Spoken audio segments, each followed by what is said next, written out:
कहने को तो कई लोग गौसेवा करते हैं, लेकिन चंदला के साकेत गुप्ता जैसा जज्बा कम ही लोगों में देखने को मिलता है। साकेत की गौशाला में लगभग 100 गायें हैं। इसके अलावा 20 से 30 बीमार गायें भी आ जाती हैं, जो किसी दुर्घटना का शिकार होती हैं या अन्य बीमारी की वजह से लोग उन्हें त्याग देते हैं। ऐसी गायों की निस्वार्थ भाव से सेवा करना साकेत अपना धर्म मानते हैं।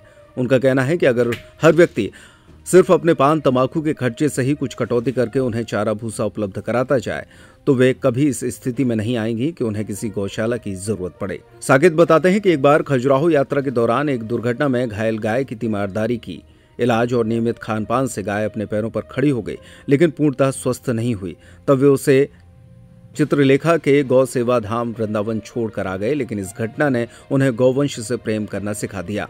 तब से लेकर ये सिलसिला लगातार स्वयं के व्यय पर जारी है।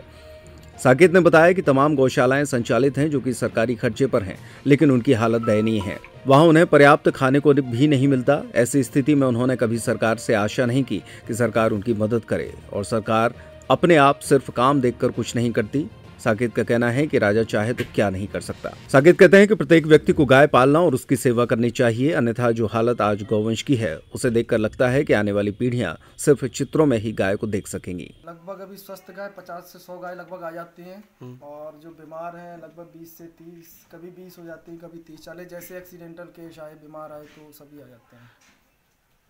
कब से आपको गौ सेवा करने का मतलब भाव आपके मन में जागृत हुए? ये खजुराहो की बात है। एक गाय का एक्सीडेंट हो गया था, तो उस समय एक दोस्त जा रहा था दवाई करने के लिए। तो उस दोस्त ने कहा, मैंने पूछा कि कहाँ जा रहे हो, तो उसने बोला कि हम गाय का एक्सीडेंट हो गया, वहाँ जा रहे हैं। तो वो हमको लेके गया। इसके बाद गाय की सेवा चली, बहुत प्रयास किया कि सही हो जाए। तो धीरे धीरे खड़ी भी हो गई थी वो गाय, लेकिन उस गाय ने असली प्रेम करने सिखाया कि गाय से प्रेम कैसे करते हैं, उसने सिखाया। इसके बाद जब वो यहाँ सही नहीं हो पाई पूर्णतः, तो उसको हम गौ सेवा धाम हॉस्पिटल वृंदावन में देवी चित्रलेखा के वहाँ छोड़ आए थे। पहले क्या होता था, हम लोग एक रोटी देते थे, ये होता था।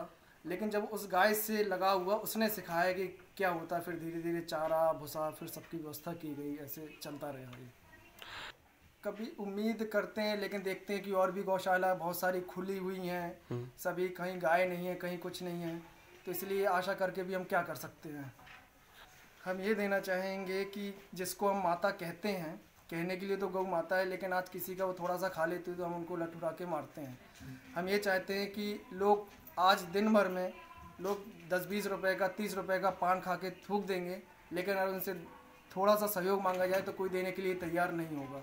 लेकिन अगर वो चाहें तो उसी में कटौती करके थोड़ा थोड़ा करके गौ माता की सेवा कर सकते हैं। लेकिन लोग अपने स्वार्थ में कर सकते हैं, लेकिन उनके लिए नहीं कर सकते हैं। आज अगर इन गौ माता को नहीं बचाया गया तो हमें नहीं लगता कि आने वाली जनरेशन इस गाय माता को देख पाएंगे।